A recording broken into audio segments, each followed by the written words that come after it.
Hello student, this is Jyotsna and welcome to you all on my YouTube channel learn with Jyotsna. तो एक बार फिर से स्वागत है आप सभी का मेरे यूट्यूब चैनल पर, जिसमें आज की क्लास में हम लोग डिस्कस करेंगे कंप्यूटर की कुछ इंपॉर्टेंट टॉपिक्स को, जो कि आपके लिए बहुत ही इंपॉर्टेंट होने वाले हैं। स्पेशली ये क्लास हमारी सुपर टैट के लिए है, जिसमें 4 से 5 क्वेश्चंस आपके कंप्यूटर से पूछ ही लिए जाते हैं। वैसे तो सभी कंपटीशन एग्जाम्स में पूछे जाते हैं कंप्यूटर के क्वेश्चन, बट ये क्लास मेरी स्पेशली सुपर टेट के लिए। तो ये स्टार्ट करते हैं। देखते हैं हम लोग कंप्यूटर शब्द की उत्पत्ति लैटिन लैंग्वेज से हुई है। किससे हुई? लैटिन लैंग्वेज से हुई है। जो किससे बना है? जो लैटिन लैंग्वेज का वर्ड है कंप्यूटर, जिसका जो लैटिन भाषा से लिया गया है, और किस किस वर्ड से बना है? कंप्यूटेरे। कंप्यूटेरे वर्ड से बना है, कंप्यूटेरे शब्द से बना है। अब इसका अर्थ क्या हुआ? सभी को पता है, गणना करना होता है। इसका आविष्कार मुख्यतः गणन कार्यों के लिए, मेनली किसके लिए? कैलकुलेटिंग के लिए। इसका आविष्कार ही कैलकुलेटिंग के लिए इसको इन्वेंट किया गया था। परंतु आधुनिक युग में आप लोग जानते हैं कि कंप्यूटर का कार्य केवल गणना करना ही नहीं रहा, उससे भी कई कुछ ज़्यादा काम कंप्यूटर अब करने लग गया है। तो अब हम जानते हैं कंप्यूटर की हिस्ट्री। कंप्यूटर की हिस्ट्री क्या रही है? 16वीं शताब्दी में सबसे पहले स्टार्टिंग में एक ली काई चेन नाम के व्यक्ति थे। इन्होंने क्या? अवेकस का आविष्कार किया था। और अवेकस का काम क्या का था? आप लोग जानते हैं कि वुडन टाइप की, कुछ प्लास्टिक टाइप की, इस तरीके की वो लगी हुई रहती थी उसमें, अवेकस में। छोटे बच्चों की बुक्स में भी दिखाया, उनको ऐसे प्लास्टिक की लगी हुई रहती थी, इस तरीके से उनमें इस तरीके से गोल गोल बीट्स टाइप के डले होते थे। तो वो ऐसे खिसक जाया करते थे, उनसे काउंटिंग ईजी हो जाया करती थी। तो वो काम था। फिर जॉन नेपियर, जो हमारे 1670 में आए दूसरे नंबर पे, उन्होंने नेपियर बोन्स बनाया, जिससे क्या हुआ? मल्टीप्लाई हमारा इजीली होने लग गया। फिर हमारा 16 से 42 यानी 1642 में ब्लिच पास्कल नाम के एक व्यक्ति आए, जिन्होंने एक गणन यंत्र बनाया। उसका नाम ही इन्होंने क्या रखा? गणन यंत्र। वैसे भी कंप्यूटर को गणना करने वाला यंत्र ही बोलते हैं। इसने क्या काम किया? इसने प्रथम गणन यंत्र था। ये क्या था? प्रथम गणन यंत्र था। फिर हमारा फोर्थ स्टेप जो कंप्यूटर के क्षेत्र में हुआ, वो क्या हुआ? 1671 में एक व्यक्ति थे, जिनका नाम था गोटफ्रेन वॉन लेबनीज। इन्होंने एक यांत्रिक कैलकुलेटर बनाया। फिर इन्होंने क्या बना दिया भाई? कैलकुलेटर बना दिया। कैलकुलेटर तो आप लोग जानते हैं, उसका काम क्या होता? माइनस करना, प्लस करना, मल्टीप्लाई करना, डिवीजन करना, यही तो उसका काम रहता है। जोड़, घटाना, गुणा, भाग, यही काम रहता। तो उसने ये काम किया, यानी ये कब हुआ? 1671। फिर उसके बाद 1823 से क्या हुआ? 1823 में चार्ल्स बेबेज नाम के एक व्यक्ति आए। कौन आए? चार्ल्स बेबेज नाम के एक व्यक्ति आए। इन्होंने क्या किया? चार्ल्स बेबेज नाम के व्यक्ति ने क्या किया? चार्ल्स बेबेज नाम के जो व्यक्ति थे, इन्होंने डिफेंस इंजन बनाया है। क्या बनाया? इन्होंने तो भैया इंजन ही बना डाला। अभी तक नेपियर बोन्स बन रही थी, चलो अबेकस बन रहा था, गणन यंत्र बन रहा था, कैलकुलेटर बनाया, लेकिन इन्होंने कुछ हटके बना दिया। इन्होंने एक डिफेंस इंजन बना दिया। अभी डिफेंस इंजन ने क्या काम किया? बीज गणितीय फलनों का मान दशमलव के 20 स्थानों तक शुद्धतापूर्वक ज्ञात किया जा सकता था। इसकी मदद से क्या हुआ? डिफेंस इंजन से बीज गणितीय फलनों का मान, यानी जैसे मान ली जो आपके एल्जेब्रिक फलन है, उनका मान दशमलव के 20 स्थानों तक, यानी डेसिमल के बाद 20 तक एकदम क्लियर आंसर आ जाएगा आपका। दशमलव के बाद 20 तक, 20 के स्थानों तक का मान आपका क्लियर आ जाएगा। ये काम रहा। फिर देखते हैं फिर क्या हुआ। 1823 से कह सकते हैं हम लोग चार्ल्स बेबेज आए कंप्यूटर के क्षेत्र में। फिर 1880 में एक व्यक्ति है, हरमन हॉलरिथ। इन्होंने क्या किया? हरमन हॉलरिथ ने ये किया कि सेंसर टेबुलेटर बना दिया। इन्होंने क्या बना दिया? सेंसर टेबुलेटर बना दिया। ठीक है। अब ये सेंसर टेबुलेटर बनाया, इससे क्या किया? विद्युत चालित पंच कार्डों द्वारा संचालन। ये कैसे इसका संचालन? इसकी विशेषता ये रही कि विद्युत चालित पंच कार्डों द्वारा इसका संचालन हुआ करता था। फिर हमारा नेक्स्ट हुआ जो 1937 में जॉन एटानासाफ तथा क्लिफोर्ड बेरी ने एबीसी नाम की एक डिवाइस बनाई। इसका काम क्या था? पूर्णतः इलेक्ट्रॉनिक, इसमें एक भी यांत्रिक पुर्जा नहीं था। ये क्या थी? पूरी इलेक्ट्रॉनिक, यानी पूरी की किससे? इलेक्ट्रिक से चलने वाली, लाइट से चलने वाली मशीन थी। इसमें एक भी यांत्रिक पुर्जा नहीं था, जो कि बिना लाइट की मदद से ना चले, ऐसी कोई चीज़ नहीं थी। तो ये रहा कंप्यूटर का सफ़र। कंप्यूटर ने इस तरीके से अपना सफ़र तय किया। 16वीं शताब्दी में स्टार्ट हुआ कंप्यूटर। ली काई चैन ने अबेकस बनाया, गणना करने के लिए था। 1617 में जॉन नेपियर ने नेपियर बोन बनाया, जिसका काम गुणा करना था। 1642 में ब्लेच पास्कल ने गणन यंत्र बनाया, जिसका काम क्या था, प्रथम गणन यंत्र था गणना करने के लिए। फिर हमारा 1671 में गोटवेन बान लेबनीज थे, जिन्होंने यांत्रिक कैलकुलेटर बना डाला, जोड़ घटाव सभी होगा कैलकुलेटर से। फिर 1823 में हमारे चार्ल्स बेबेज आए, जिन्होंने डिफेंस इंजन बनाया, जिसका काम हुआ करता था दशमलव के 20 स्थानों तक शुद्धतापूर्वक ज्ञात किया जाता था बीजगणितीय फलनों को। फिर 1888 में हमारे हरमन हॉलरिथ आए, जिन्होंने सेंसर टेबुलेटर बनाया। और 1937 में जानवी एटानासाफ तथा क्लिफोर्ड वेरी आए, जिन्होंने ABC बनाया, जिसका काम क्या था, जो पूरी उसकी क्या कैरेक्टरिस्टिक्स, उसकी जो विशेषता थी, वो विशेषता ये थी कि वो पूरी तरह से कैसा था, इलेक्ट्रॉनिक था, यानी उसमें कोई भी काम बिना इलेक्ट्रिक के आप नहीं कर सकते थे। जैसे आज के समय में जो हमारा कंप्यूटर है वो भी पूर्णतया इलेक्ट्रॉनिक है। चलिए नेक्स्ट देखते हैं हम लोग। अब हम लोग देखते हैं कंप्यूटर की पीढ़ियाँ। अब देखते हैं हम लोग कंप्यूटर की पीढ़ियाँ। तो जो कंप्यूटर की पीढ़ियाँ हैं वो क्या है? ओके, कंप्यूटर की पीढ़ियाँ। कंप्यूटर की पीढ़ियाँ है जो जनरेशन ऑफ द कंप्यूटर। दूसरे विश्व युद्ध के बाद कंप्यूटर का विकास तेजी से होना स्टार्ट हो गया। अब उन सब चीज़ों में मैं आपको एक और बात बताने देना चाहती हूँ। इतने व्यक्तियों ने कंप्यूटर के क्षेत्र में काम किया, यानी शुरुआत करी, कंप्यूटर का इतिहास रचने में वो सहायता की उन्होंने। तो उनमें से फादर ऑफ कंप्यूटर कौन थे? जो हमारे थे चार्ल्स बेबेज। चार्ल्स बेबेज को हम लोग फादर ऑफ कंप्यूटर कहते हैं, ठीक है, और है भी वो। चलिए अब जो स्टेजेस हैं हमारी वो कंप्यूटर की, उनको भी देख लेते हैं। कंप्यूटर की स्टेजेस हैं जो कहते हैं कि सेकेंड वर्ल्ड वॉर के बाद से कंप्यूटर तेज़ी से आगे बढ़ा। फर्स्ट स्टेज है जो हमारी, इसमें क्या हुआ, first stage of generation of computer, ठीक है, प्रथम पीढ़ी के कंप्यूटर।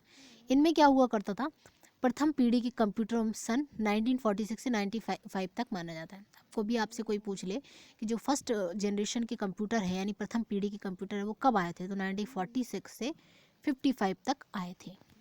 46 से 55 तक आए थे। अब कंप्यूटर बनना चालू हो गया हमारे पास कब, 1946 से। अभी तक हमारे पास कंप्यूटर नहीं चल रहा था, 38 तक हमारे पास कंप्यूटर नहीं चल रहा था। अब हमारे पास 46 से स्टार्ट हुआ है और 55 तक जो हमारा रहा पहला टाइप का कंप्यूटर चला। इस पीढ़ी के कंप्यूटर वैक्यूम ट्यूब हुआ करते थे, करेक्टरिस्टिक्स है। पहली बात इनमें वैक्यूम ट्यूब हुआ करते थे। दूसरी चीज़, आकार में बहुत बड़े होते थे। आप लोगों ने कभी देखे हो, जिसने सबसे पहले खरीदा होगा उसने देखे होंगे कि आकार में बड़े होते थे, गर्मी उत्पन्न करते थे, एयर कंडीशनिंग अनिवार्य होती थी, यानी बहुत ही हीट उत्पन्न करते थे। ये कंप्यूटर गति में बहुत धीमे थे, स्लो काम करते थे, और मूल्य भी बहुत ज़्यादा था, रेट्स काफ़ी ज़्यादा थे। तो ओवरऑल हम लोग ये कह सकते हैं फर्स्ट जनरेशन के कंप्यूटर में 1946 से 55 तक ये चले। दूसरी चीज़ इनके साथ क्या थी, इनके में वैक्यूम ट्यूब था। तीसरी चीज़ ये बहुत कॉस्टली थे। चौथी चीज़ में क्या था, ये हीट उत्पन्न करते थे और स्लो चलते थे। ये तो बात हुई फर्स्ट जनरेशन के कंप्यूटर की।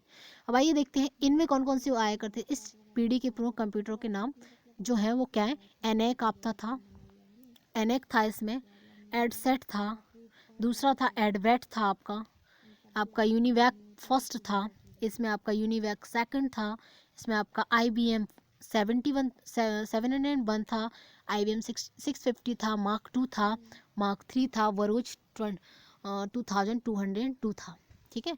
तो इस तरीके के कुछ कंप्यूटर्स थे जो किस में थे, हमारे फर्स्ट जनरेशन में डेवलप्ड हुए थे। कौन कौन से, इनेक था हमारा, एडसेट था हमारा, एडवैक था, यूनिवैक था, उसके बाद IBM था, IBM 650 था, IBM 701 था, मार्क 2, मार्क 3, वरोज 2202 था। इस तरीके के कंप्यूटर हमारे डेवलप्ड हुए कब, पहली पीढ़ी में, जिसकी विशेषता क्या रही, स्लो चलते थे, महंगे थे, उसके बावजूद वैक्यूम ट्यूब था, वैक्यूम ट्यूब का प्रयोग किया जाता था, ठीक है। उसके साथ ही साथ क्या था, हीट उत्पन्न करते थे और एयर कंडीशनिंग जरूरी उनके साथ करनी चाहिए होती थी। तो ये कुछ बात हुई 1946 से 55 तक। दूसरी पीढ़ी के हम लोग कंप्यूटर देखते हैं कि उनकी विशेषता क्या थी। आइए देखते हैं दूसरी पीढ़ी के कंप्यूटर। इनकी विशेषता क्या थी, थोड़ा सा जूम कर लेते हैं। ओके चलिए, दूसरी पीढ़ी के computer, second generation of computer. Second generation में क्या हुआ, हमारा इस पीढ़ी के कंप्यूटर का समय हमारा वहाँ पे क्या था 55 था, 1946 से लेके हमारा 55 था, यहाँ पे हमारा 56 से स्टार्ट हुआ 65 तक, यानी कि हम लोग कह सकते हैं 56 से हमारा 65 यानी 9 साल तक रहा। इस पीढ़ी के कंप्यूटर वैक्यूम ट्यूब के स्थान पर ट्रांजिस्टरों का उपयोग होने लगा। वहाँ पे क्या होता था, आपका वैक्यूम ट्यूब यूज़ ही नहीं होता था। इस पीढ़ी के कंप्यूटर वैक्यूम ट्यूब का प्रयोग किया, यहाँ पे क्या होता था, वैक्यूम ट्यूब का यूज़ किया जाता था।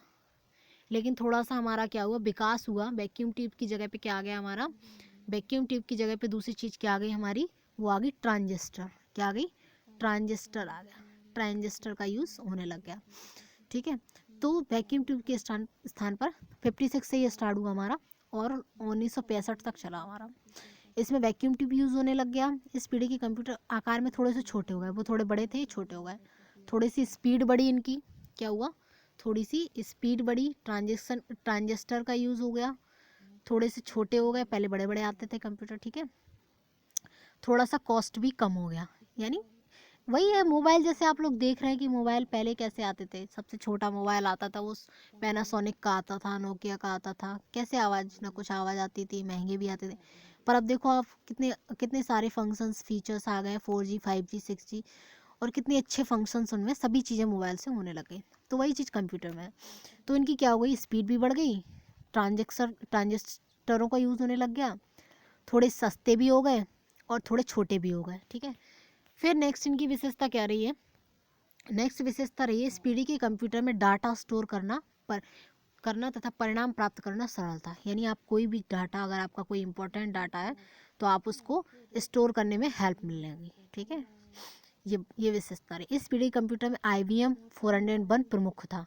सबसे मेन कंप्यूटर जो था इस पीढ़ी में 56 से लेकर 65 के टाइम पे अपना जो रहा, IBM 1401 प्रमुख था, जो बहुत ही लोकप्रिय एवं बड़े पैमाने पर उत्पादित किया गया, यानी सबसे ज़्यादा चला उस टाइम पे। कब, 1956 से लेकर 65 में कौन सा कंप्यूटर ज़्यादा चला, उसका नाम IBM 1401 था। इस पीढ़ी के अन्य कंप्यूटर हैं IBM 1602, IBM 7094, CDS 3600, RCA 501 और यूनिवेक 1107। ये कुछ कंप्यूटर्स के नाम है जो कि हमारे इस पीरियड में चले, जिनको हम लोग सेकंड जनरेशन के कंप्यूटर कहते हैं। कौन कौन से रहे हैं वो हमारे, वो रहे हैं हमारे, एक तो हमारा IBM 1600 रहा है, IBM 7094 रहा है, दूसरा हमारा CDS 3600 रहा है, RCA 501, यूनिवेक 1107 आदि आदि रहे, एक्सेट्रा एक्सेट्रा रहे। चलिए अब हम लोग आते हैं क्या, थोड़ा सा डेवलपमेंट यानी कंप्यूटर के क्षेत्र में हो चुका था। अब हमारा है थर्ड जनरेशन में क्या सुधार आया, थर्ड जनरेशन ऑफ कंप्यूटर। इस टाइम पे क्या हुआ, वो हमारा कहाँ तक था, 65 तक था। अब हमारा 66 से स्टार्ट होता है पीरियड, थर्ड जनरेशन का पीरियड 66 से स्टार्ट होता है, जो कि 75 तक चलेगा हमारा। तो इसमें एकीकृत परिपथों या चिपों का प्रयोग किया जाता था। इसमें किसका प्रयोग किया जाता था, चिप्स का प्रयोग किया गया। इंटीग्रेटेड सर्किट या फिर चिप लगने लग गई। पहले क्या था हमारा, पहले तो हमारा वैक्यूम ट्यूब, फिर हमारा ट्रांजिस्टर, अब हमारा चिप्स लगने लग गई उसमें, और इसका प्रयोग किया जाने लगा। आकार में बहुत छोटे, उससे भी छोटे आ गए। जैसे मोबाइल है ना, पहले बड़े बड़े, फिर हैवी, फिर और छोटे छोटे स्मार्टफोन हल्के हल्के, तो वही चीज़। ठीक है, इस चिप पर सैकड़ों ट्रांजिस्टरों को एकीकृत किया जा सकता था। यानी यहाँ पे एक ट्रांजिस्टर इन ट्रांजिस्टर से बनना था, पर यहाँ पे कई सारे ट्रांजिस्टर हम लोग उस चिप पर लगा सकते थे। यानी अब चिप आ गई ट्रांजिस्टर की प्लेस पर। इससे बने कंप्यूटर आकार में छोटे, गति में बहुत ही ज़्यादा तेज और विश्वसनीय, यानी बहुत लोग पसंद करते थे ऐसे कंप्यूटर को। ठीक है, तो ओवरऑल चिप्स का यूज़ होने लग गया ट्रांजिस्टर की जगह पर। 66 से 75 की पीरियड में जो कंप्यूटर बने उनका नाम क्या है, वो तो हमारे IBM 360 है, IBM 370 है। आई होप यहाँ पे भी था, नहीं था। IBM 360, 370, आपका ICL 900, 1900, इस तरीके से। ये देखिए आप, यूनिवेक 9000, हनीवेल 6000, ये आपके रहे कंप्यूटर। ठीक है, जो इस पीरियड में आपके चले। फिर देखते हैं हम लोग इनकी और विशेषता क्या रही है। इनकी और विशेषता जो रही है हमारी, वो क्या रही है, वो रही हमारी कि इस पीढ़ी के कंप्यूटर के साथ ही डाटा को भंडारित करने वाले बाह्य साधन जैसे डेस्कटॉप आदि का भी विकास हुआ। अब आपके साथ पहले आपके पास ऐसी कोई डिवाइस नहीं थी जिसकी सहायता से आप क्या करो, अपने डाटा को, जो आपके पास कंटेंट है उसको आप स्टोर कर पाओ। पर ये ऐसे जैसे ये कंप्यूटर डेवलप्ड हुए उसके साथ ही साथ क्या आ गया हमारे पास, उसके साथ साथ कुछ ऐसी डिवाइसेस भी बनाई गई, कुछ ऐसी चीज़ें भी बनाई गई, साधन भी बनाए गए जिनकी मदद से क्या हो सके, डाटा को हम लोग कंप्यूटर में स्टोर कर सकें। वो क्या था, टेप था और डिस्क था। इस तरीके की चीज़ें भी बनाई गई साथ ही साथ, ठीक है। तो ये फ़ायदा हुआ। फिर हमारा इस कंप्यूटरों में की सहायता से मल्टी प्रोसेसिंग संभव हो पाया। मल्टी प्रोग्राम, एक साथ कई सारी चीज़ें, आप कैलकुलेटिंग भी कर सकते हैं, आप कलर भी कर सकते हैं, आप सर्कल भी बना सकते हैं, आप सेलेक्ट भी कर सकते हैं, उसको कॉपी भी कर सकते हैं, पेस्ट भी कर सकते हैं, वहीं पे आप उसका डिवीज़न भी कर सकते हैं, मल्टीप्लाई भी कर सकते हैं, वहीं पे आप उसकी मतलब हर चीज़ कर सकते हैं। डिजाइनिस डाटा भी कर सकते हैं, फॉन्ट साइज़, कलर सब कुछ चेंज कर सकते हैं। तो ये सब चीज़ें हमारी डेवलप्ड हो गई, ठीक है। अब आते हैं हम लोग फोर्थ पीढ़ी के कंप्यूटर। कुछ 5 पीढ़ी हैं जिनको हम डिस्कस करेंगे, क्योंकि इम्पोर्टेंट भी है और समझने में भी मज़ा आ रहा होगा। फोर्थ पीढ़ी देखते हैं, फोर्थ जनरेशन में क्या होता है। इस पीढ़ी के कंप्यूटर का 76 से, भाई 75 वहाँ पे चला, अब ये 76 से आपका 1990 तक ये आपका पीरियड चला। 75 तक वहाँ हो गया था, 76 से यहाँ पे चला, 76 से माना जाता है। अब इसमें चिप को भी और डेवलप कर दिया भाई, सिलिकॉन चिप आ गई।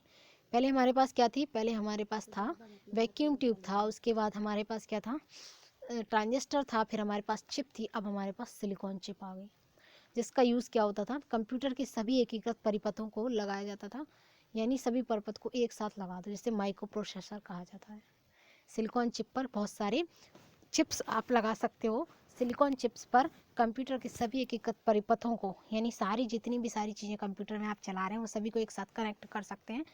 तो उसको क्या, माइक्रो प्रोसेसर। कई बार आपसे क्वेश्चन पूछा गया एग्जाम में, माइक्रो प्रोसेसर का यूज़ कौन सी पीढ़ी के कंप्यूटर में किया गया। तो ये हमारा फोर्थ जनरेशन में। ऐसे आपसे पूछ सकता है कि जो ट्रांजिस्टरों का यूज़ है वो कौन सी पीढ़ी के कंप्यूटर में किया गया, तो हमारा थर्ड जनरेशन में, नहीं सेकंड जनरेशन में किया गया। तो ये चीज़ हो गई। इन चिपों का प्रयोग करने वाले कंप्यूटर को माइक्रो कंप्यूटर क्या, क्योंकि माइक्रो प्रोसेसर का यूज़ हुआ तो क्या हुआ, सिलिकॉन चिप लगाकर माइक्रो प्रोसेसर यूज़ हुए, तो ये हमारा माइक्रो कंप्यूटर कहा जाने लगा। चिपों का प्रयोग करने वाले कंप्यूटर को माइक्रो कंप्यूटर कह दिया, ठीक है। इनमें बिजली की खपत यानी बिजली कम लगी। फ़ायदे क्या हुआ भाई, लाइट कम लगी। दूसरी चीज़, नॉर्मल टेम्परेचर रहा, हमें एयर कंडीशनर की आवश्यकता भी नहीं पड़ी रूम में, है ना, ये चीज़ हो गई। उसकी दूसरी चीज़, इसके साथ कंप्यूटर की स्पीड में पर्सनल कंप्यूटर की श्रेणी अस्तित्व में आई। अब लोग बाग क्या चलाने लगे, अपने पर्सनल कंप्यूटर चलाने लगे, पीसी जिनको हम लोग बोलते हैं, पर्सनल कंप्यूटर चलाने लग गए। और पर्सनल कंप्यूटर की 4 श्रेणियाँ क्या आई हमारी, पर्सनल कंप्यूटर की श्रेणी अस्तित्व में, जिसे पेटीएम कहा जाता था। अब कई बार आपसे पूछ ले भाई पेटीएम कैसे कहते हैं, तो पेटीएम वर्ड जो है वो क्या है, पर्सनल कंप्यूटर के लिए यूज़ कर लिया गया है। किसके लिए यूज़ किया गया, पर्सनल कंप्यूटर के लिए यूज़ किया गया। इस देखो आप पढ़ सकते हैं, कंप्यूटर की स्पीड में पर्सनल कंप्यूटर की श्रेणी अस्तित्व में आई, यानी पीसी चलने लग गए, पर्सनल कंप्यूटर चलने लग गए, जिन्हें पेंटियम कहा गया। उस टाइम पे पीसी को पेंटियम कहा गया। क्या कहा गया, पेंटियम कहा गया। चलिए आगे बढ़ते हैं। इस पीढ़ी के कंप्यूटर मुख्यतः पेंटियम श्रेणी के हैं। इनकी 4 श्रेणियाँ पेंटियम 1, पेंटियम 4 अस्तित्व में आ चुकी हैं। तो ये कुछ 4 टाइप के थे पेंटियम, जिनकी पेंटियम 1 और पेंटियम 4 आ चुकी है अभी, ठीक है। यानी कह सकते हैं हम लोग पीसी स्टार्ट कब हुआ, फोर्थ जनरेशन में स्टार्ट हुआ। कोई आपसे पूछ ले कि पीसी जो हमारा पर्सनल कंप्यूटर है वो कौन सी जनरेशन में स्टार्ट हुआ था, तो वो हमारा फोर्थ जनरेशन में स्टार्ट हुआ था। फोर्थ जनरेशन में स्टार्ट हुआ था और उसका क्या, वो उसकी अभी कौन कौन सी वो आ चुकी है अस्तित्व में, वो आ चुकी है हमारी कौन सी, एक तो पेंटियम 1 और पेंटियम 4, इनको पेंटियम कहा गया उस टाइम पे, ठीक है। तो ये एक बात हुई। नेक्स्ट हमारा फिफ्थ जनरेशन का कंप्यूटर। आपसे एक क्वेश्चन और पूछा जा सकता है कि ये जो हमारे कंप्यूटर हैं अभी कौन सी जनरेशन के कंप्यूटर चल रहे हैं, तो हम लोग बता सकते हैं कि अभी हमारे पास 5 जनरेशन पूरी हो सकती हैं, यानी 5वीं जनरेशन के कंप्यूटर हम लोग अभी चला रहे हैं। तो ये एक क्वेश्चन बन सकता है यहाँ से। 5वीं श्रेणी के कंप्यूटर 1990 से ये चालू हुए, बाद से अब तक का समय कंप्यूटर की 5वीं पीढ़ी का है। यानी वही बात हुई, आपसे पूछ सकते हैं कि अभी जो हम कंप्यूटर चला रहे हैं वो कंप्यूटर किस श्रेणी में आते हैं, तो वो कब कौन सी है, हमारी 5th जनरेशन चल रही है अभी कंप्यूटर की। ठीक है, कौन सी जनरेशन चल रही है, 5th जनरेशन चल रही है, क्योंकि 1990 के बाद से जो कंप्यूटर बने वो अब तक का समय कंप्यूटर की 5वीं श्रेणी का माना गया, जिसमें ऐसे कंप्यूटर का प्रयास चल रहा है, निर्माण का प्रयास चल रहा है जिसमें कंप्यूटरिंग की ऊंची क्षमताओं के साथ साथ तर्क करने, निर्णय लेने और सोचने की भी क्षमता हो। यानी कंप्यूटर क्या करे, एनालिसिस भी करे, सॉरी तर्क भी करे, रीजनिंग भी करे, डिसीजन भी ले पाए और थॉट लेवल भी उसका कुछ ज़्यादा हो, ऐसे कंप्यूटर बनाने का प्रयास हो रहा है, जिसको हम लोग क्या बोलते हैं, 5वीं श्रेणी के कंप्यूटर। तो ये हुए आपके जनरेशन, कुछ आप इस तरीके से देख सकते हैं। कुछ हम लोगों ने 5 जनरेशन डिस्कस करी हुई हैं और अब हम लोग अभी कौन सी जनरेशन में चल रहे हैं कंप्यूटर की, 5वीं जनरेशन में हम लोग अभी चल रहे हैं कंप्यूटर की। तो ये बात हुई, आगे देखते हैं। अब कंप्यूटर की टाइप्स पे देखते हैं हम लोग, कंप्यूटर के टाइप्स कौन कौन से हैं।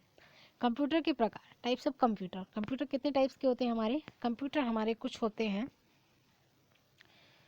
यहाँ पे हम लोग कुछ 3 टाइप के कंप्यूटर्स को डिस्कस करने वाले हैं। यहाँ पे हम लोग 3 टाइप के कंप्यूटर को डिस्कस करने वाले हैं। ये 3 टाइप के जो हमारे कंप्यूटर हैं वो कौन कौन से देख लेते हैं हम लोग। तो हमारा है analogue computer, digital, analogue, hybrid.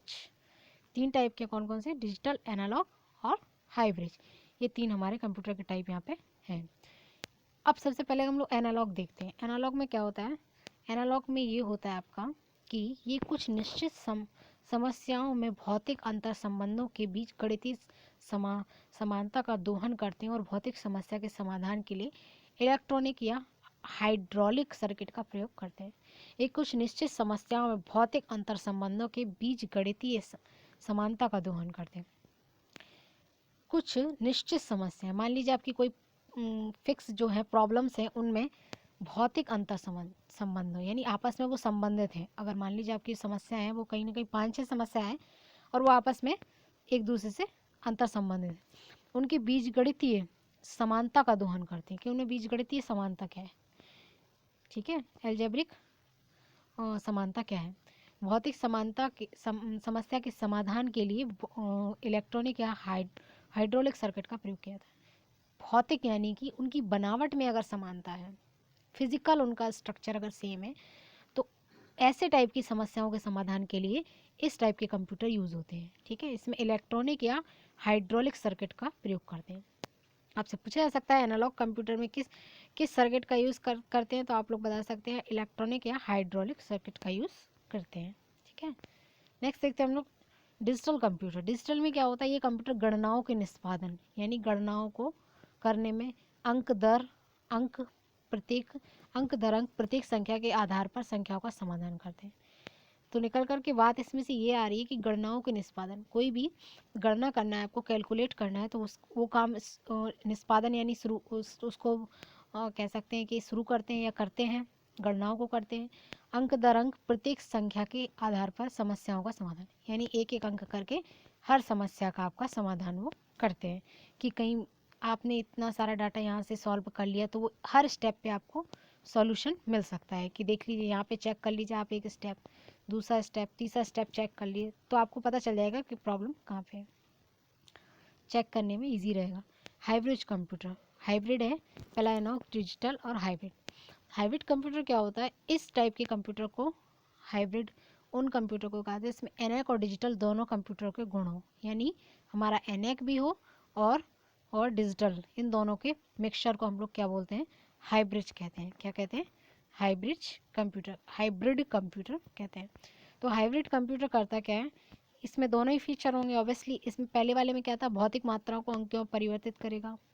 ठीक है, पहली बात इसमें क्या होता था, भौतिक समस्याओं को, यानी जितनी भौतिक फिजिकल रूप स्ट्रक्चर में अगर एक सी हैं, आपस में रिलेटेड हैं, तो उन समस्याओं को अंकों में परिवर्तित करके उसे डिजिटल रूप में ले आते हैं। अंकों में परिवर्तित करके उसे डिजिटल रूप में ले आते हैं। चिकित्सा के क्षेत्र में सर्वाधिक प्रयोग होता है। ठीक है, इसका यूज़ चिकित्सा के क्षेत्र में होता है। नेक्स्ट है हमारा इनपुट डिवाइसेस। कुछ हम लोग इनपुट डिवाइसेस देख लेते हैं। ये क्वेश्चन आपसे कई बार घुमा फिरा के पूछ लिया जाता है। मान लीजिए आपके पास 4 से 5 डिवाइसेस के नाम दिए रखे होंगे और आपसे पूछा जाएगा इनमें से कौन से इनपुट डिवाइस है या फिर इनमें से कौन से इनपुट डिवाइस नहीं है। कुछ 4 से 5 आपके पास इनपुट डिवाइसेस दी रही होंगी और आपसे और एक आध उसमें आउटपुट डिवाइस रख दी जाएगी। आपसे पूछा जाएगा इनमें से आउटपुट डिवाइस कौन सी है। तो ये कई बार इस तरीके के क्वेश्चन पूछे गए हैं।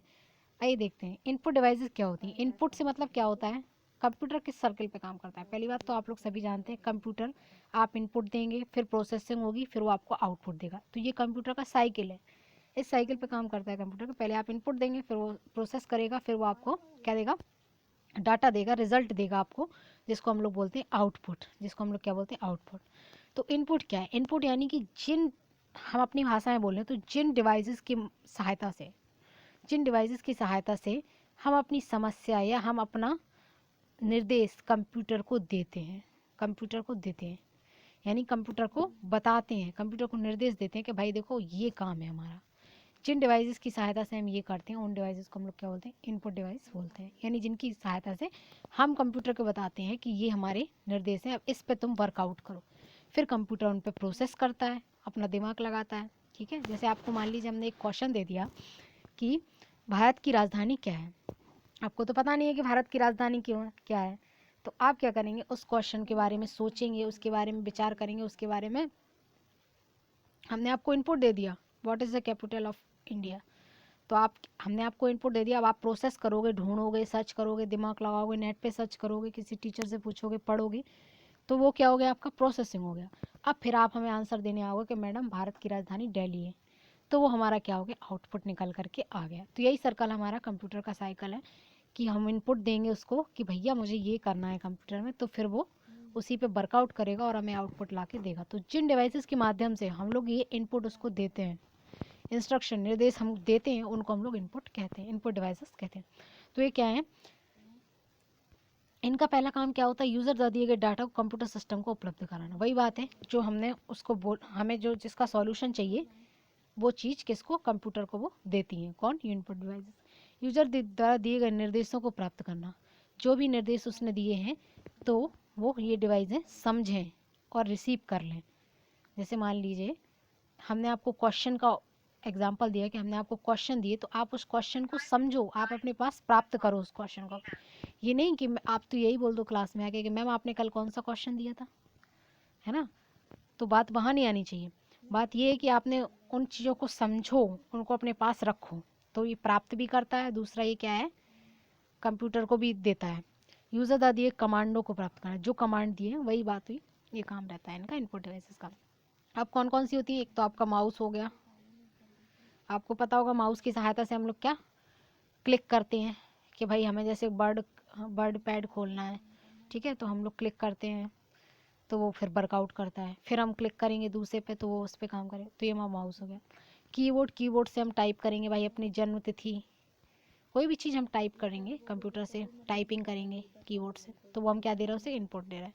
जॉयस्टिक, जॉयस्टिक क्या होता, जॉयस्टिक पेन की तरह होता, जॉयस्टिक एक पेन की तरह होता है, जिस जो भी क्या है हमारी इनपुट डिवाइस है। दूसरी चीज़ क्या है हमारी, स्कैनर। स्कैनर का काम क्या है, स्कैन करना। जैसे मान के चलिए अभी हम पीडीएफ बना रहे हैं, हमने फोटो, किसी ने 3-4 पेजेस दे दिए, हमने स्कैनर की मदद से क्या करें, उन्हें स्कैन करें, फिर उनको सिस्टम में भेजे, कंप्यूटर में भेजे, तो फिर वो उसका जो कुछ करना है तो वो कर सकता है। तो स्कैनर हो गया, स्कैन करना, ठीक है, किसी भी डॉक्यूमेंट्स को कहीं भी सेंड करना, यहाँ से वहाँ भेजना, ठीक है, तो वो काम हो गया। लाइट पेन, लाइट पेन भी एक होता है जिससे हम लोग क्या कर सकते हैं, लाइट पेन भी एक हमारी इनपुट डिवाइस है, ठीक है। दूसरी चीज़ क्या है हमारी, voice recognition system. Voice recognition system से क्या होता है कि किसी की भी भाषा को आप रिकॉग्नाइज कर सकते हैं ना, फिर उसे आप कंप्यूटर में भी अपलोड कर सकते हैं ना, इस तरीके का। Optical mark reader, OMR, OMR आप लोग जानते हैं कितना फेमस चीज़ है, जिससे हमारी जो कॉम्पिटिटिव एग्ज़ाम है, कोई भी एग्ज़ाम्स की कॉपियाँ चेक की जाती हैं, ठीक है। ओएमआर से हमारा क्या होता है, ऑप्टिकल मार्क रीडर से हमारी कोई भी कॉपियाँ चेक करना, मतलब ये सब काम होता है, ठीक है। नेक्स्ट चीज़ है magnetic ink character reader, MICR। MICR आप लोगों ने देखा होगा, मॉल वगैरह हुआ, मॉल वगैरह में जो हम लोग देखते हैं, क्या बोलते हैं, कई चीज़ों में प्राइस नहीं डले होते मॉल वगैरह में। जब प्राइस नहीं डले होते तो ऐसी स्थिति में क्या होता है कि वो लोग क्या किससे देखते हैं, MICR से। अपन लोगों को नहीं दिखाई देते हैं, वो किससे दिखाई देते हैं, MICR की मदद से देखते हैं उस चीज़ की प्राइस। तो उसको क्या था हमारा, मैग्नेटिक इंक करेक्टर रीडर, ठीक है। वेब कैमरा हुआ, कैमरा से हम लोग फ़ोटो क्लिक करते हैं, फिर कंप्यूटर में सिस्टम में अपलोड करते हैं या मतलब लेते हैं। वीडियो कैमरा हुआ, है ना, तो ये सब चीज़ें हमारी क्या आ गई, इनपुट हो गई। आते हैं आउटपुट डिवाइस पर। आउटपुट डिवाइसेस कौन सी होती हैं हमारी, आउटपुट डिवाइसेस को भी देख लेते हैं हम लोग। आउटपुट डिवाइसेस जो हैं, मैंने आपको बताया प्रोसेसिंग के बाद जो हमें रिजल्ट देगा वो हमारा आउटपुट होगा। तो आउटपुट डिवाइस यानी वो डिवाइसेस जो हमें क्या देती हैं, रिजल्ट देती हैं। जो वो डिवाइसेस जो इंस्ट्रक्शन कंप्यूटर को देती थी वो तो इनपुट थी, लेकिन जो हमें रिजल्ट देंगी कंप्यूटर से लेकर के हमारे पास पेश करेंगे रिजल्ट को, वो क्या हो जाएंगे, हमारी आउटपुट हो जाएंगी। तो इनका काम क्या रहा है, इनका कंप्यूटर सिस्टम द्वारा दिए गए परिणामों को यूज़र को दिखाना। वही मतलब हमें रिजल्ट दिखाना कि जो हमने वही इनपुट दिया था उस पर तुमने क्या काम किया वो हमें दिखाओ। कंप्यूटर ऑपरेटर को संकेतों की जानकारी देना, इंस्ट्रक्शन जो दिए गए हैं उसके संकेत हैं उन सब की भी जानकारी देना। ठीक है, यानी कंप्यूटर की बातों को अपने पास वापस अपने पास लेकर आना कि भाई देखो ऐसा ऐसा कंप्यूटर कह रहा है, उसने ये किया है। कंप्यूटर दिए गए परिणामों को सेकेंडरी स्टोरेज डिवाइस में स्टोर करना। एक इनका मेन काम क्या होता है, जो कंप्यूटर ने कोई भी रिजल्ट निकाले हैं, ठीक है, उनको सेकेंडरी मेमोरी में स्टोर करना, ये भी इनका काम है। आपसे कभी पूछा जा सकता है कि सेकेंडरी मेमोरी में स्टोर करना किसका काम है, तो ये हमारा इनपुट का नहीं बल्कि किसका है, आउटपुट डिवाइसेस का काम है। नेक्स्ट क्या है, किसी प्रकार की सूचना और संदेशों को तुरंत दिखाना। सीधी बात, रिजल्ट दिखाता है तो कुछ भी चीज़ जो कंप्यूटर करेगा वो सब दिखाएगा, यही दिखाएंगी, है ना। अब इनमें कौन कौन सी आती हैं आप सोच लीजिए, हम किन किन चीज़ों पे हम लोग अपना रिजल्ट देखते हैं। एक तो हम लोग मॉनिटर पे देखते हैं, मॉनिटर पे देखते हैं, मॉनिटर यानी कि कंप्यूटर की स्क्रीन, कंप्यूटर की स्क्रीन पर देखते हैं। दूसरा प्रिंटर, प्रिंट करके वो हमें देता है, वो भी देखते हैं हम। स्पीकर, वो हमें आवाज़ निकाल के देता है तो हम सुन पाते हैं कि भाई ये कह रहा है। तो ये सब हमारी क्या हो गई, हमारी आउटपुट डिवाइसेस हो गई। मॉनिटर, दूसरा हो गया हमारा प्रिंटर, तीसरा हमारा हो गया स्पीकर। स्पीकर हमें बताता है बोलकर कि भाई कंप्यूटर ये कह रहा है ना। स्पीक गूगल भी रहता है कई बार हमारे पास ना। आउटपुट डिवाइसेस हमारी ये इतनी है, ठीक है। चलिए आगे बढ़ते हैं। स्टोरेज एक्सटर्नल, देखते हैं इसको क्या है ये स्टोरेज एक्सटर्नल। ये क्या होता है, ये दो प्रकार की मेमोरी होती है। स्टोरेज एक्सटर्नल मेमोरी, इसका मतलब होता है स्टोरेज का मतलब जो हमारी चीज़ों को स्टोर करके रखे, क्या करके रखे, अपने पास एकत्रित संग्रहित करके रखे। एक्सटर्नल यानी बाहरी मेमोरी, क्या, बाहरी मेमोरी, बाहरी रूप से हमारी चीज़ों को क्या करके रखे, स्टोर करके रखे, बाहरी चीज़ों को, ठीक है ना। प्राइमरी मेमोरी यूनिट, इनमें क्या होती है, प्राइमरी मेमोरी यूनिट। पहली कौन सी होती है, प्राइमरी मेमोरी यूनिट। दूसरी होती है हमारी सेकेंडरी मेमोरी। प्राइमरी मेमोरी में क्या आता है, हमारा रैम रोम आता है। सेकेंडरी मेमोरी हमारी दूसरी होती है। तो प्राइमरी मेमोरी में देखें, कई बार एक क्वेश्चन पूछा जाता है, वॉलेंटाइल मेमोरी किसे कहते हैं। तो प्राइमरी में जो हमारी रैम है, रैंडम एक्सेस मेमोरी है, इसको ही हम लोग क्या बोलते हैं, वॉलेंटाइल मेमोरी। नॉन वॉलेंटाइल कौन सी होती है, जो हमारी होती है रीड ओनली मेमोरी, जिसको हम लोग खाली देख सकते हैं, जिसको हम लोग खाली देख सकते हैं, रीड कर सकते हैं, जिसका हम यूज़ नहीं कर सकते हैं, जो खाली किसको, कंप्यूटर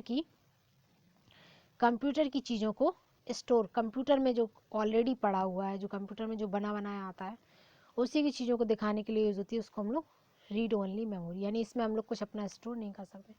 इसको क्या, इसका दूसरा नाम क्या है, नॉन वॉलेंटाइल मेमोरी। तो ये बात हुई एक। नेक्स्ट इम्पॉर्टेंट चीज़ क्या है यहाँ पे हमारी, वो है, देखिए प्राइमरी मेमोरी मैंने बताया, सेकेंडरी मेमोरी। प्राइमरी क्या है, यांत्रिक या मुख्य मेमोरी, इसको हम लोग मेन मेमोरी बोलते हैं। मेन मेमोरी है क्योंकि यह कंप्यूटर की सीपीयू का ही भाग है। क्या है, सीपीयू का भाग है। लाखों की संख्या में बाइट्स होते हैं इसमें, प्रत्येक बाइट 8 बिटों से बनता है। सबसे इम्पोर्टेंट बात, कई बार पूछा जाता है एक बिट में कितने बाइट होते हैं, ठीक है, एक बाइट में कितने बिट होते हैं, तो 8, प्रत्येक बाइट 8 बिटों से बनकर 8 बिट्स इक्वल्स टू, प्रत्येक बाइट 8 बिट से बना है, 8 बिट्स इक्वल्स टू 1 बाइट, ठीक है। ये इम्पोर्टेंट हो जाएगा आपके लिए यहाँ पे कि 8 बिट्स से एक बाइट हमारा बनता है, क्या, 8 बिट्स से एक बाइट बनेगा, ठीक है। आगे चलते हैं, इसी तरीके से हमारे बाइट्स बनते चले जाएंगे। किसी बिट को दो स्थितियां हो सकती हैं जिन्हें हम ऑन और ऑफ कहते हैं। किसी बिट्स की दो स्थितियां हो सकती हैं जिन्हें हम लोग ऑन और ऑफ कहते हैं। सुविधा के लिए हम इन स्थितियों को क्रमशः 1 और 0 से व्यक्त करते हैं। तो ये तो वैसे भी बाइनरी डिजिट है हमारे, 1 और 2। कंप्यूटर इन्हीं की भाषा को 0 से 1 तक की भाषा को समझता है। इनके अंदर क्या होती है, प्राथमिक मेमोरी के भी 2 भाग होते हैं।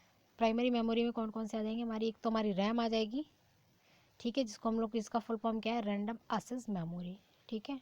रीड ओनली मेमोरी दूसरी आ जाएगी हमारी रोम, जिसको हम लोग बोलते हैं रीड ओनली मेमोरी। सीपीयू के दोनों सीपीयू के में इन दोनों के अतिरिक्त एक अन्य मेमोरी भी होती है, जिसे कैशे मेमोरी भी कहते हैं। रैम रोम के अंदर आप लोगों ने तो इतनी चीज़ें तो मोबाइल फ़ोन में भी देखी होंगी।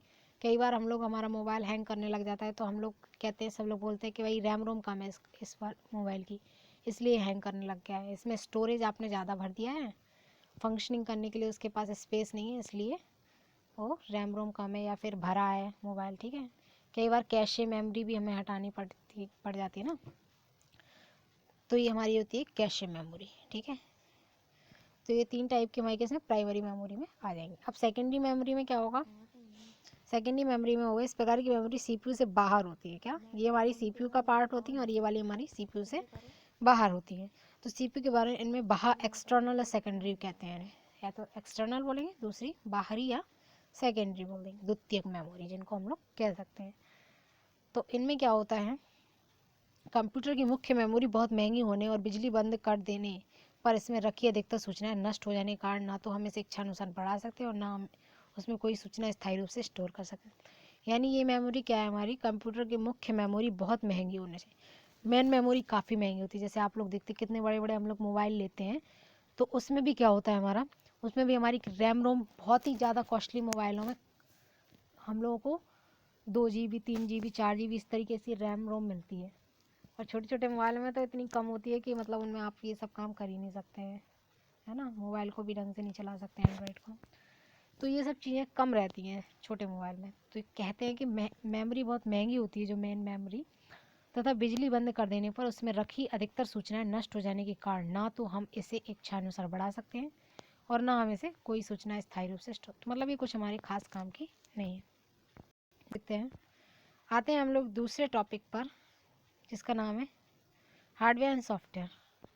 हार्डवेयर सॉफ्टवेयर किसे कहते हैं हम लोग अभी देखते हैं। तो हार्डवेयर और सॉफ्टवेयर है जो हमारा, सब लोग जानते हैं, जिन्हें हम देख सकते हैं और टच कर सकते हैं। कंप्यूटर के ऐसे पार्ट्स जिन्हें हम देख सकते हैं, टच करते हैं, वो हमारे क्या हो गए, हार्डवेयर हो गए। और जिन्हें हम लोग क्या कर सकते हैं, जिन्हें हम देख और टच नहीं कर सकते हैं, तो हो गई बच्चों वाली डेफिनेशन, देख और टच नहीं कर सकते हैं, वो हमारे क्या होते हैं, सॉफ्टवेयर होते हैं। अब इनका काम क्या होता है, यांत्रिक, विद्युत और इलेक्ट्रॉनिक भाग कंप्यूटर हार्डवेयर के नाम से जाने जाते हैं। दूसरी भाषा हम लोग कह सकते हैं यांत्रिक पार्ट कंप्यूटर के, विद्युत पार्ट कंप्यूटर के, और तीसरा क्या, कंप्यूटर के इलेक्ट्रॉनिक पार्ट। ऑब्वियसली बात है, जब ये पार्ट्स हैं और इलेक्ट्रॉनिक पार्ट हैं या विद्युत इलेक्ट्रॉनिक्स आइटम है, यांत्रिक है, तो हम देख ही सकते हैं ना, तो ये इनको हम लोग हार्डवेयर बोलते हैं। कंप्यूटर हार्डवेयर को ही कंप्यूटर के भाग के नाम से जाना जाता है। कंप्यूटर के सभी भाग, कंप्यूटर के ये सभी भाग एक दूसरे से संबंधित रहते हैं, ठीक है, ये बात हुई।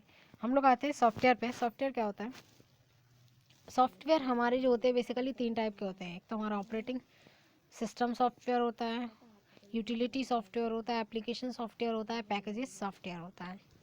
सॉफ्टवेयर होता क्या है, मैंने आपको बता ही दिया है, जिन्हें हम लोग टच नहीं कर सकते, देख नहीं सकते, वो हमारे सॉफ्टवेयर हो गए, ठीक है, सॉफ्टवेयर प्रोग्राम कहलाते हैं। तो ये होता क्या है, संपन्न करने के लिए, कार्य को संपन्न करने के लिए, एक निश्चित कार्य को संपन्न करने के लिए निर्देशों का समूह, कह सकते हैं it is a collection of program, it is a collection of instruction, collection of instruction या कलेक्शन ऑफ प्रोग्राम।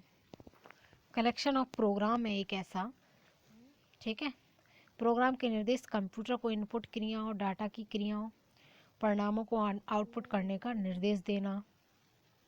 तो कुल मिला के ओवरऑल फंक्शनिंग जितनी भी कंप्यूटर में हो रही है, इनपुट देना, कोई भी चीज़ निर्देश देना, प्रोसेसिंग, डाटा की प्रोसेसिंग प्रक्रिया, परिणाम यानी आउटपुट देना आदि, सब ये सब काम क्या होता है, सॉफ्टवेयर का होता है।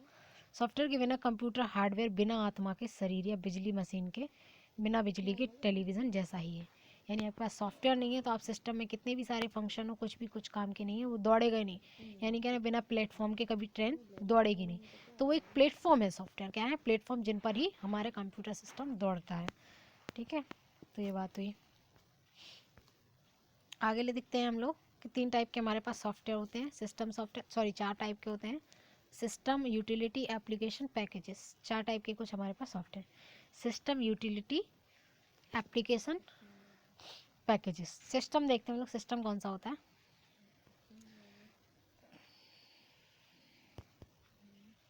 सिस्टम सॉफ्टवेयर जो प्रोग्राम कंप्यूटर को चलाने, उसमें नियंत्रित करने, उसमें विभिन्न भागों की देखभाल करने, कंप्यूटर को चलाने के लिए, ठीक है, कंप्यूटर की एक्टिविटी को कंट्रोल करने के लिए, विभिन्न भागों, विभिन्न पार्ट्स की देखभाल करने के लिए, सभी क्षमताओं का अच्छे से अच्छा उपयोग करने के लिए लिखे जाते हैं। इनको सम्मिलित रूप से सिस्टम सॉफ्टवेयर कहते हैं।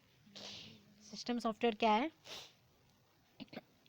कंप्यूटर को चलाने के लिए, कंप्यूटर को नियंत्रित करने के लिए, विभिन्न भागों की देखभाल करने के लिए सिस्टम सॉफ्टवेयर यूज होता है। अब सिस्टम सॉफ्टवेयर, इसमें निम्नलिखित प्रोग्राम शामिल है। कौन कौन से प्रोग्राम होते हैं, एक तो इसमें ऑपरेटिंग सिस्टम होता है, दूसरा आपका भाषा अनुवादक होता है। ठीक है, ऑपरेटिंग सिस्टम कुछ विशेष प्रोग्रामों का ऐसा व्यवस्थित समूह, कलेक्शन होता है प्रोग्रामों का, ठीक है, जो किसी कंप्यूटर के संपूर्ण क्रियाकलाप को कंट्रोल करता है। कोई भी एक्टिविटी कोई कंप्यूटर कर रहा है तो उन सबको कंट्रोल करेगा। यह कंप्यूटर के साधनों के उपयोग पर नज़र रखने और व्यवस्थित करने में हमारी सहायता करता है। पहला काम तो इसका क्या है, कलेक्शन है ये प्रोग्रामों का, ऑपरेटिंग सिस्टम। दूसरी चीज़ क्या है, ये जितनी भी एक्टिविटी कंप्यूटर के अंदर हो रही है उन सभी को क्या करता है, कंट्रोल करता है। दूसरा काम इसका क्या होगा, जितनी भी एक्टिविटी कंप्यूटर के अंदर हो रही है उन सभी को क्या करना, कंट्रोल करना। तीसरा काम इसका क्या है, तीसरा काम इसके अंदर ये हो जाता है कि कंप्यूटर के साधनों के उपयोग पर नज़र रखना कि कौन सा काम, कौन सा साधन क्या यूज़ कर रहा है। यानी कुल मिला के सारी चीज़ें ऑपरेट करना इसी का काम है भाई, कंप्यूटर को पूरा ऑपरेट करना इसी का काम है, ये कह सकते हैं। अब इसके 2 मुख्य काम क्या हैं, भाषा अनुवादक, कंपाइलर, इंटरप्रेटर। देखो ये हमारे असेंबलर, कंपाइलर, इंटरप्रेटर, बहुत ही इम्पोर्टेंट वर्ड्स हैं ये हमारे कुछ। पहला है हमारा असेंबलर, दूसरा है कंपाइलर, तीसरा इंटरप्रेटर। इंटरप्रेटर का मतलब तो वैसे जनरल भाषा में क्या होता, इंटरप्रेट करना, व्याख्यान करना, क्या करना, व्याख्यान करना। तो इस वर्ड से आप समझ सकते हैं कि यह भी किसी प्रोग्राम द्वारा उच्च स्तरीय प्रोग्रामिंग भाषा, हाई लेवल प्रोग्रामिंग लैंग्वेज में लिखे गए सोर्स प्रोग्राम का अनुवाद मशीनी भाषा में करता है। इसका काम क्या होता है, इंटरप्रेटेड करना, अनुवाद करना, क्या, हाई लेवल लैंग्वेज को मशीनी भाषा में कन्वर्ट करना, ये काम होता है। दूसरा कंपाइलर, कंपाइलर का क्या काम होता है, कंपाइलर का काम होता है, ये एक प्रोग्राम है। कंपाइलर क्या है, प्रोग्राम। कई बार आपसे पूछ ले कंपाइलर क्या है, एक प्रोग्राम है, सॉफ्टवेयर है, और क्या बोलते हैं मेमोरी है, इस तरीके से पूछ लिया तो प्रोग्राम, कंपाइलर क्या है, प्रोग्राम है जो किसी प्रोग्रामर द्वारा उच्च स्तरीय प्रोग्रामिंग भाषा, मान लीजिए किसी प्रोग्रामर द्वारा क्या करेगा, ये जो हाई लेवल प्रोग्रामिंग लैंग्वेज है उसमें क्या करेगा, में लिखे गए सोर्स प्रोग्राम का मशीनी, लिखे गए सोर्स प्रोग्राम का क्या करेगा, मशीनी अनुवाद करेगा, मशीनी भाषा में करता है। सोर्स, लिखे गए सोर्स प्रोग्राम को मशीनी भाषा में करता है।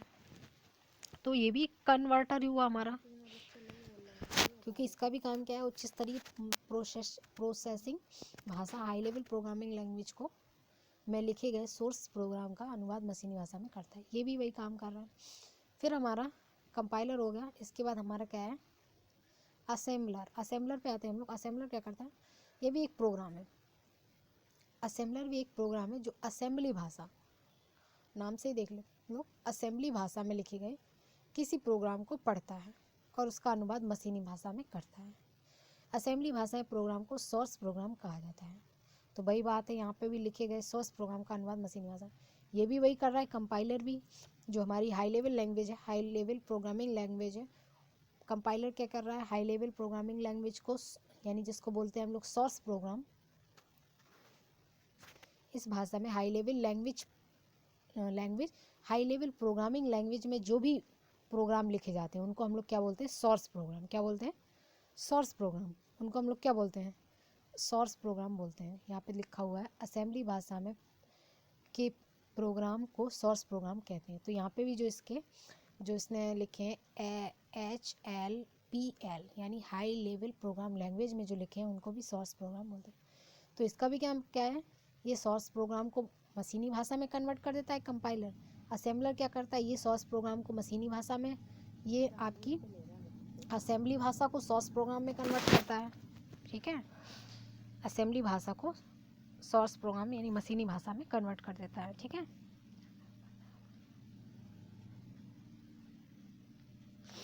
नेक्स्ट इंटरप्रेटर का मतलब भी यही है, हाई लेवल प्रोग्रामिंग लैंग्वेज को किसमें, मशीनी भाषा में कन्वर्ट करना। ठीक है, तो ये इसके काम रहे हैं। नेक्स्ट देखते हैं हम लोग यूटिलिटी सॉफ्टवेयर। अभी हम लोगों ने पढ़ा है सिस्टम सॉफ्टवेयर, अब हम लोग देखते हैं यूटिलिटी सॉफ्टवेयर को। यूटिलिटी सॉफ्टवेयर नाम से देखते हैं, यूटिलिटी मीन्स होता क्या है, उपयोग करना। कुछ ऐसे प्रोग्रामों को कहा जाता है, ये भी एक प्रोग्राम्स होते हैं कुछ जो सिस्टम सॉफ्टवेयर नहीं होते हैं। ठीक है, सिस्टम सॉफ्टवेयर नहीं होते, उनसे हटके होते, परंतु जिनकी आवश्यकता में बार बार पड़ती है। इनका आवश्यकता तो पड़ती है लेकिन ये सिस्टम सॉफ्टवेयर नहीं होते हैं। यूटिलिटी प्रोग्राम कई ऐसे कार्य करता है जो कंप्यूटर का उपयोग करते समय हमें कराने पड़ते हैं। कुछ ऐसे काम करता है, क्या काम करता है, उदाहरण के लिए कोई यूटिलिटी प्रोग्राम हमारी फाइलों के बैकअप किसी बाहरी भंडारण साधन पर लेने का कार्य कर सकता है।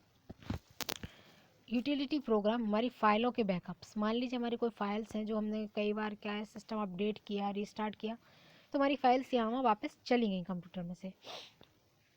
तो फाइलों के बैकअप किसी बाहरी भंडारण जो हमने पहले बाहर रूप से कंप्यूटर में क्या करा, भंडारित करके रखा, संग्रह करके रखा, कोई भी डाटा है हमारा, जो हमारा डाटा है बाहरी भंडारण साधन पर लेने का कार्य कर सकता है, यानी उनको वापस लेने का काम कर सकता है।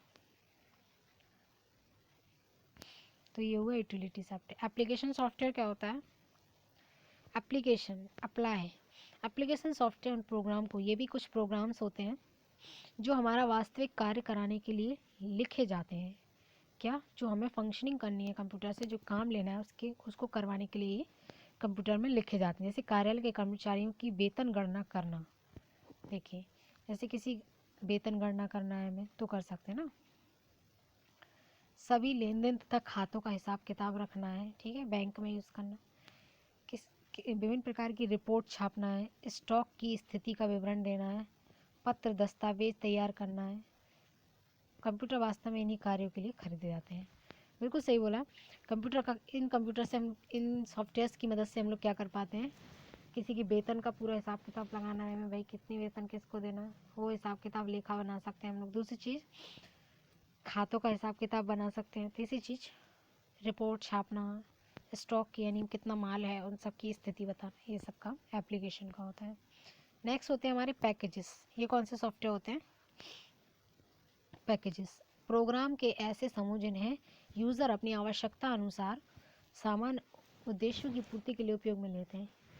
पैकेज या सामान्य उद्देश्य सॉफ्टवेयर कहलाते हैं। किसी व्यक्ति को कोई ऐसा फंक्शनिंग कंप्यूटर में करना है जिसकी आवश्यकता हो रही है, ठीक है, प्रोग्रामों का वो ऐसा समूह, ठीक है ना, यूजर्स अपनी आवश्यकता के अपने सामान्य उद्देश्यों के लिए यूज़ कर रहा है, तो वो हमारे क्या होगा, पैकेजिंग हो गए। ठीक है, नेक्स्ट। तो बस यही था आज की क्लास में, जिसमें हम लोगों ने डिस्कस किया पैकेजिंग यानी सॉफ्टवेयर के टाइप्स हम लोगों ने डिस्कस किए हैं, जो हमारे कौन कौन से थे, operating software, utility, application, packages. ये कुछ 4 टाइप्स के हम लोगों ने सॉफ्टवेयर डिस्कस करें। और उसके साथ ही साथ हम लोगों ने असेंबलर, कंपाइलर, इंटरप्रेटर को भी डिस्कस कर रखा है। ये सब क्या करते हैं, मशीनी भाषा में असेंबली लैंग्वेज को मशीनी भाषा में कन्वर्ट कर देता है। कंपाइलर क्या कर देता है, हमारा उच्च स्तरीय प्रोग्रामिंग भाषा में लिखे गए सोर्स प्रोग्राम को मशीनी भाषा में ये भी कन्वर्ट कर देता है। इंटरप्रेटर भी मैंने बताया था, हाई लेवल लैंग्वेज में लिखे गए सोर्स का मशीनी भाषा में कन्वर्टर, ये सब कन्वर्टर होगा। ठीक है, फिर मैंने बताया था भाषा अनुवादक, ऑपरेटिंग सिस्टम, ये सब हो गया। फिर हम लोगों ने हार्डवेयर सॉफ्टवेयर हो गया हमारा, मेमोरी पढ़ा हमने, प्राइमरी, सेकेंडरी, ये mark reader, magnetic ink character reader, web camera, video camera, scanner, joystick, mouse, light pen, बायस, ये सब हमारे इनपुट हो गई। आउटपुट में मॉनिटर, प्रिंटर, स्पीकर, आउटपुट हो गया हमारा कंप्यूटर, हाइब्रिड, एनालॉग, डिजिटल। कुछ हम लोग अभी 5th पीढ़ी के कंप्यूटर में, कुछ 5th हम लोगों ने 5 पीढ़ियाँ पढ़ी हैं कंप्यूटर की। जो अभी हमारे पास कंप्यूटर चल रहे हैं वो कौन से हैं? 5वीं पीढ़ी के कंप्यूटर चल रहे हैं, जो कि कब से मानी गई है 5वीं पीढ़ी? 1990 से अब तक, अभी तक जो हमारी चल रही हो 5वीं पीढ़ी है। तो बस यही था आज की क्लास में। आई होप आप लोग को ये क्लास पसंद आई होगी, और अगर क्लास आपको पसंद आई है तो इसको लाइक और शेयर करना बिल्कुल ना भूलें, ताकि सभी का लाभ हो सके। और इस वीडियो को जितना अच्छा लगे, जितना भी आपको अच्छा लग रहा है, अगर आप लोगों को अच्छी लग रही है वीडियो तो ज़रूर इसको शेयर करें, चैनल को सब्सक्राइब भी कर लें, ताकि इस तरीके की वीडियो आप तक पहुंचती रहे और आप सभी और हम सब लोग को डिस्कस करते रहें न्यू टॉपिक्स को। Thanks for watching, bye bye.